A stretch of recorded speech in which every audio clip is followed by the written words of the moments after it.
Hi friends, I'm Habitat for Humanity 7 Rivers, Maine Community Engagement and Development Director Katie Luce, and I am very excited to say that registration for the 28th annual Spring Walk to Build is officially open. So where registration is a little bit different this year, I wanted to take a moment and just walk everybody through it so that you can see what it looks like and get a feel for it before you go through and register yourself. So before I do that, I want to just talk a little bit about who should register. If you are someone who's going to be collecting donations, whether you're an individual, on a team, if you're going to be asking friends and family to support your efforts and you're going to be collecting donations, you should register. Whether you're fundraising online, offline, you should register. If you're someone who's going to be making a donation, but you're not necessarily going to walk and you're not going to be asking others for donations, you do not need to register. So if you're someone who is a donor, we're going to capture your information when you make your donation, so you don't need to go through this registration process. Everyone else that's collecting donations, you should. There are 3 ways that you can register: online, by phone, or completing a paper form. So to register by phone, call me at 207-280-1900. To register with a paper form, you must request one by emailing me at katie@habitat7rivers.org. To register online, visit habitat7rivers.org and click register right from the homepage. And that's what I'm going to show you today. So I'm going to go ahead and share my screen and we'll get this demo underway. So I'm going to go to the Google and I'm going to type in habitat7rivers.org. I go there a lot, so it pops it up for me. And the first thing that you're going to see is this big, beautiful, just kidding, this big, beautiful graphic and the register now button, which if you click, will bring you right to the 2021 Spring Walk to Build registration form. So from there, you just have to fill out the fields. So to save you from having to watch me type everything in, I'm just going to talk about the fields because I can't talk and type at the same time. It's kind of like walking and chewing gum, I think. So the first field that we're going to ask you for is your first name. And your first and your last name are going to be required fields, as well as your phone number. And the reason for that is because we need a way to identify who you are and a way to get in touch with you. So we're also hoping that you're going to share your email address with us. If this is a cell phone that you put in here, we're wondering if it's okay to text you at that number. And then we also would like to capture your mailing address. So if we need to mail you a t-shirt or a thank you note, that we have that on file. We also would like to know if you intend to fundraise online. So if you are someone that answers, no, you're not going to fundraise online, we're not going to make you answer a whole bunch of the questions about how to fundraise online if that's not going to be something that you're going to do. So we're just hoping to offer some better support the more information that we know, and that's why we asked that question. The same vein with this question, will you be using social media to help you raise money for the event? So I'm going to go ahead and answer yes to these so that we can go through the track and just see what all of the questions look like. So you'll notice down here that it says page 1 of 4, but because your answers are going to vary whether or not you're fundraising online or offline. If you're not answering the questions about fundraising online, you don't have to go through all 4 pages. So the form automatically walks you through that. So all you have to do is answer to your intentions, and the form is going to walk you through. So don't pay any attention to this page 1 of 4 down here, because the form is going to walk you through to answer all of the questions that we would like to ask you based on the answers that you put in. So it's telling me, this is a really great example, that I didn't put in my required fields. And that's what's going to happen if you don't put in the required fields. But all of the other fields, the only 3 that will cause that to happen are going to be these 3 here. And so just make sure, if nothing else, you put in your first name, your last name, and your telephone number. I did that on purpose because I wanted to show you. I wanted it to stop me. Now we're on to the next section. So I answered yes, I am going to be using social media.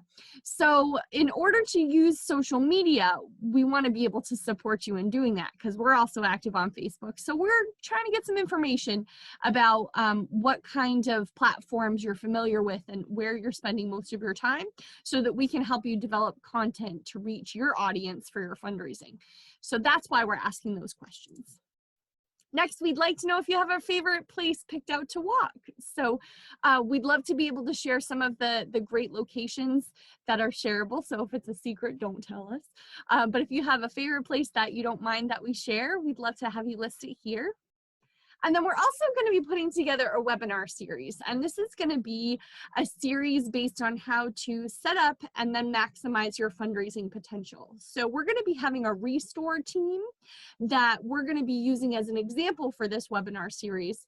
So anything that we talk about in the series, we're going to be doing in real time. So you'll be able to have an example to look at for all of the principles that we talk about in the webinar series. So keep your eyes posted on some more information about that. And again, we're going to ask you in the registration process if you'd like to know more about that. And if you say yes, we will follow up with you and make sure that you get those details. If you're like, I'm a fundraising maven and I don't need that, then that is great. We appreciate your skills and you can answer no, and we won't follow up with you on that because we'll know that that's not something you're interested in. So the same kind of thing with this question about learning more about a one-on-one coaching session. So that coaching session is going to be with me. I have some experience in the fundraising realm where I used to run fundraisers from the tip of Maine in Fort Kent to the southern tip of Maine in York Beach. So I spanned every community in between and have some extensive experience to be able to share with you. So if you'd like to tap into that, or if there's any part of the process that you need a little bit of help with, I'm happy to do that in a one-on-one coaching session. And this in the registration is a great place to indicate whether that's something you're interested in. And again, if it's not, that's totally okay. We won't bug you after that. So we also would like to know if you'd like to be added to the list to receive updates and announcements about the Spring Walk to Build. So this answering yes to this question will get you on the list of all of the updates that we send to all participants. Answering no will opt you out of that so that you're not receiving some messages that you don't want to be receiving. Next, it asks, are you going to be walking with a team? And I'm going to hit yes just so that we can go through and see what that's going to look like for folks that are on a team. If you answer no, you don't need to answer those questions. So I just want to demonstrate the entire form in its entirety for folks that are working on a team. We ask them some additional questions, like what is your team name? And will you be leading your team and managing all of the fundraising for your team, collecting all of the donations from your team members and submitting all together as a group? So here we're trying to understand what kind of support, again, can we lend to you? Are you a team that's going to have lots of team members that are going to be collecting donations and turning them into habitat themselves? Or are you going to have one person who's collecting all of the donations for the group and the whole group is going to get the credit? So if you have individuals on your team that maybe you're doing some friendly competition and individuals are going to be raising money that they want the credit for, that's one type of team. And so answering yes to this question means that you are not going to be that type of team. You are somebody who is going to be a team that is fundraising all together, and one person collects all of the donations, and when they're applied, it gets applied to the group as a whole, not to the individual team members. If you have any questions or you're like, I don't know what, you can just put maybe and we'll have a follow-up conversation about it if that's something that your team needs to make sure that we're giving you the best resources to help you out. So once you've answered all of these questions, if you answer yes to this, it's going to change that, because if you are someone who is managing all of the fundraising, we want to know a couple more things about what your team looks like. So if that's the case, it's going to add another section here that asks about how many people are in your group. This is going to be so that we can help to tailor some of those resources for you. And then we also want to know, is there anything that we can do to help provide support as you manage your group? So if you have ideas or you have special requests, that's a great place to put that. So this registration form then concludes with my information again if you have any questions. And this form is exactly the same whether you fill it out through the internet, or, well, it's all through the internet, isn't it? I mean on a laptop, or if you want to do it on a phone. So I also want to demonstrate how you can do it on your phone. So we have some different QR codes that are posted, and you'll recognize these because they have little dinosaurs in the middle of them. They're super cute. I haven't named the dinosaurs yet, but you bet I will by the end of the season.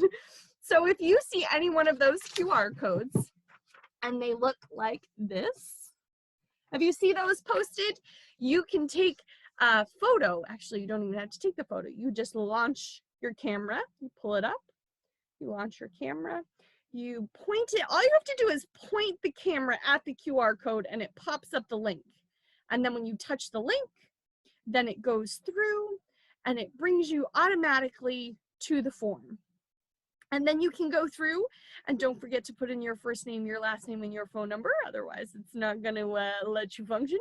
But then you go through, and then you answer all of the questions in the same way that you would in the way that we did it on the laptop. So that is a conclusion to the demo that we've done to bring you through the 28th annual Spring Walk to Build registration. So at any point in the process, if you are frustrated, if something's not functioning properly, if something's not working out the way we said it would, I want to know about it because I want to be able to fix it, and I'm going to help walk you through it.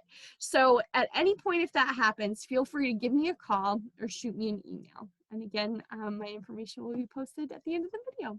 So thank you so much, and I look forward to seeing you on the launch of Walk Day on May 2nd.